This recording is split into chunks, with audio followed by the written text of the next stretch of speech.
السلام عليكم. لا تنسوا الاعجاب بالفيديو والاشتراك في القناة تشجيعا لنا لنستمر بنشر المزيد ان شاء الله. المشاهدين ديالنا كي دايرين مع الصحة يا الحباب ديالنا يا وليداتنا كي دايرين مع الصحة وكي دايرين مع هذا الوقت ديال المدرسة والتمارة ديال الدراري. الله يعاونكم ويعينكم يا ربي، يا ربي يعاونكم وليداتكم ويديهم بالسلامة ويجيبوهم بالسلامة يا ربي.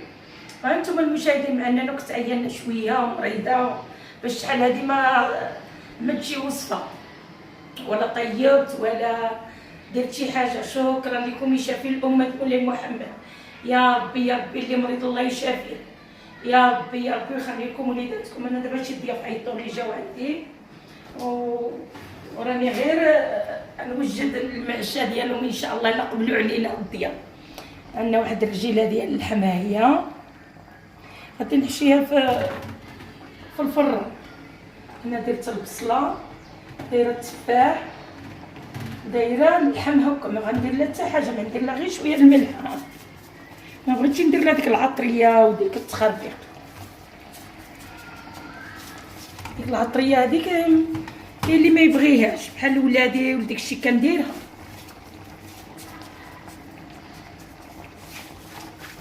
نحط فيها التلتيده ومني غطيب ان شاء الله المشاهدين.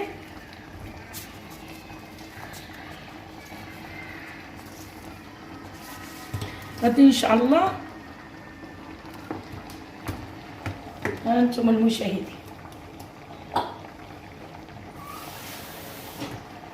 كاس د الماء.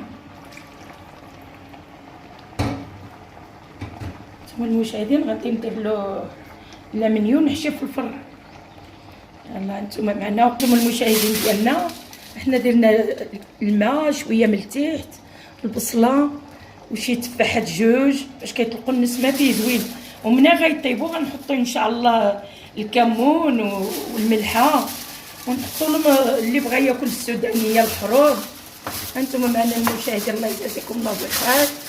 انا ما بغيتش ندير ديك البصله وديك العطريه حيت كل واحد شنو بغى. الضياف ما قدرتش ندير لهم شي عطريه، يكون ما يبغيوش ياكلوا العطريه ولا برانيين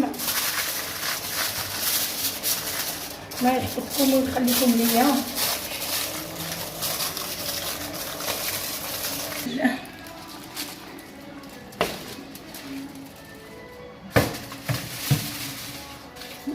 الله ندير القهوه للضياف.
يمكن ديالنا لازم يكون نظيف. نحط لهم كاس برد دابا ان شاء الله. دابا الدجاج مفور دائما كنوريوه لكم ديالنا كيطيب. هذيك الرجيله اللي طيبناها باش مره اخرى ان شاء الله ديروه. هاي تبارك الله مشويه في الفرن. طايبه تبارك الله. ديروا كاس د الماء واللي وريتكم الطريقه. دابا اللي بغى يدير الكمون يدير التحميره، نقول التحميره السودانيه، شويه الابزار اللي بغا. هانتوما تبارك الله كلشي طيب. حكم في الجنه.